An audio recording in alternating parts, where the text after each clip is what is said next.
আলুগুলো ভাজা হয়ে গেছে আর তুলে নিলাম। আর এবারে এটা দিয়ে দিলাম পটলগুলো, আর এই যে আমি মাছটা দিয়ে দিলাম।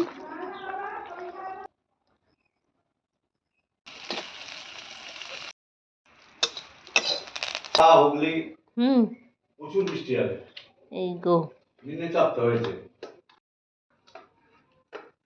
দেখো চলে এলাম রান্না করতে, আর আজকে দুপুরের খাবারের জন্য বানানো হবে এই যে রুই মাছ আছে। রুই মাছটা ভালো করে ধুয়ে রেখে দিয়েছি। রুই মাছ দিয়ে এখানে এই যে আলু রয়েছে, সাথে এই যে পটল দিয়ে আলু দিয়ে পেঁয়াজ দিয়ে বানাবো ঝোল। তো চলো, এই অলরেডি আমি রান্না চাপিয়ে দিয়েছি, কড়ার মধ্যে হচ্ছে মটর ডাল বসিয়ে দিয়েছি। তো আমি দিয়ে দিলাম নুন মাছের মধ্যে।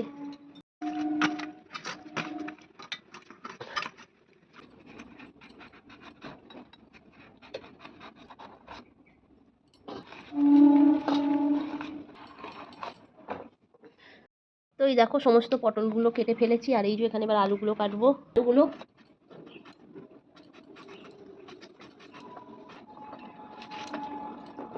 তো এই যে একটু আদা দিয়ে দিলাম,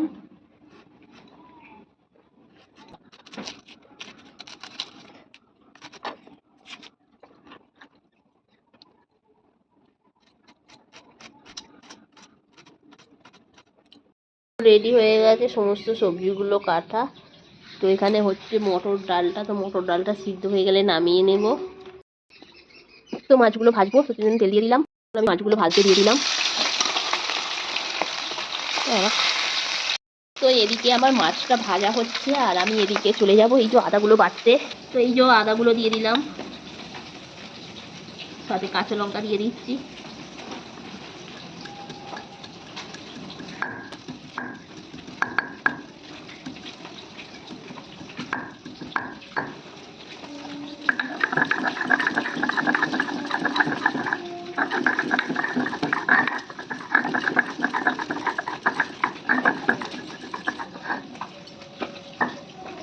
তো হয়ে গেল আমার বাটা।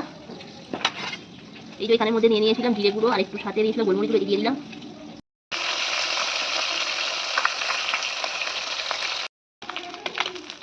তো এই যে এখানে পটলগুলো আছে, তেলের মধ্যে দিয়ে দেবে পটলগুলো।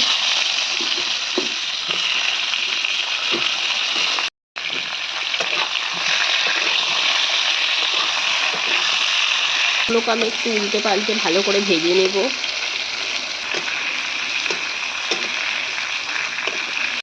পটলগুলো আমার ভাজা হয়ে গেছে ঝোলের জন্য। এবার আমি তুলে দিচ্ছি, হালকা লালচে করে ভেজে নিয়েছি।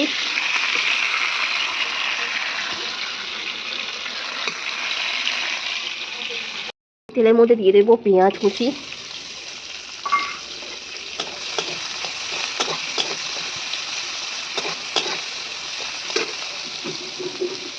দিয়ে দেবো আলুগুলো।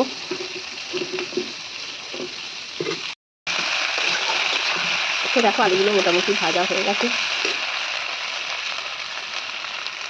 আর আমি যে মশলাটা করেছিলাম মশলাটা দিয়ে দিলাম।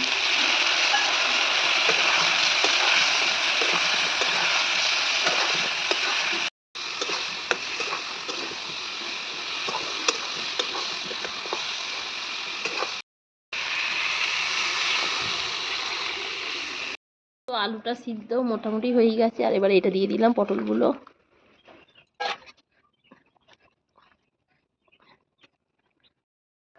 তো এই যে দেখো সমস্ত কিছু একদম সিদ্ধ হয়ে গেছে প্রপারভাবে, আর এই যে আমি মাছটা দিয়ে দিলাম।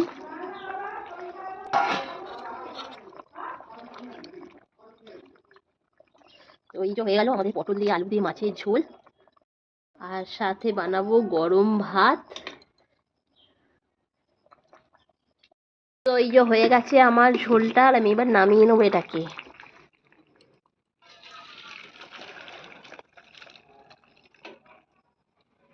দেখো আমার দুপুরের খাবারের জন্য ভাতের সাথে মাছের ঝোল পটল দিয়ে, তো কেমন হয়েছে অবশ্যই কমেন্ট করে কিন্তু জানাবে।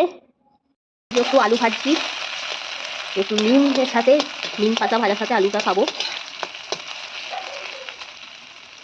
আমার আলুটা ভাজা হয়ে গেছে আগে।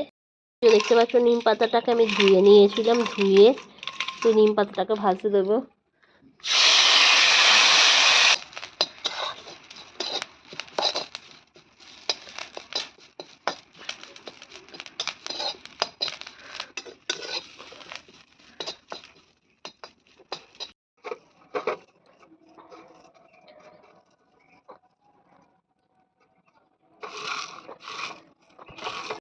এই যে দেখতে পাচ্ছ নিম আর আলু ভাজা।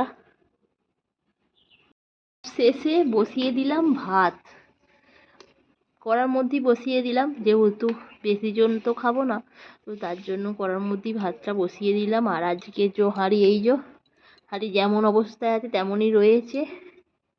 তো চলো ভাতটা হয়ে গেলে আমার হয়ে যাবে। তো এই ভাতটা আমার হয়েই গেছে, এবার একে নামিয়ে নেবো।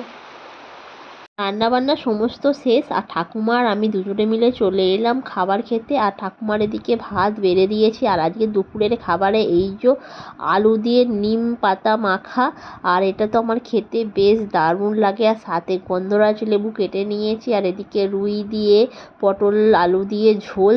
তো প্রথম পাতে খাচ্ছি এই নিম আর আলু ভাজা, তো দারুণ লাগছে খেতে। আর সাথে একটু কাঁচা লঙ্কা তো ওর সাথে দিয়ে দিয়েছিলাম, আরও মানে স্বাদটা বাড়িয়ে দিয়েছে। আর লাস্টে এই ভাত ছিল, তো ওর মধ্যে একটু আলু আর দেখো ঝোল আমি নিয়ে নিলাম। আর সাথে এই গন্ধরাজ লেবু ভাতের মধ্যে মেখে নিচ্ছি। ঠাকুমাকে অলরেডি ঝোল আর মাছ দিয়ে দিলাম, আর এদিকে আমারও নিয়ে নিয়েছি। আর আমার এই ঝোল খেতে এত ভালো লাগে আমি কি বলবো। তো দেখতেই পাচ্ছ মাছের ঝোল। তো আর আমি একটু মাছের পেটি খেতে অবশ্যই ভালোবাসি, যেহেতু এটা কাঁটা কম থাকে আর আমার খেতে খুবই ভালো লাগে। তো দেখতে পাচ্ছি ঝোলের মধ্যে ভাতটা মেখে নিচ্ছি। আর এই ঝোলের যে সবজিগুলো মানে খেতে দারুণ লাগে। তো তোমরা কারা কারা আমার মতো এইভাবে মাছের ঝোল দিয়ে ভাত খাও অবশ্যই কমেন্ট করে জানাবে।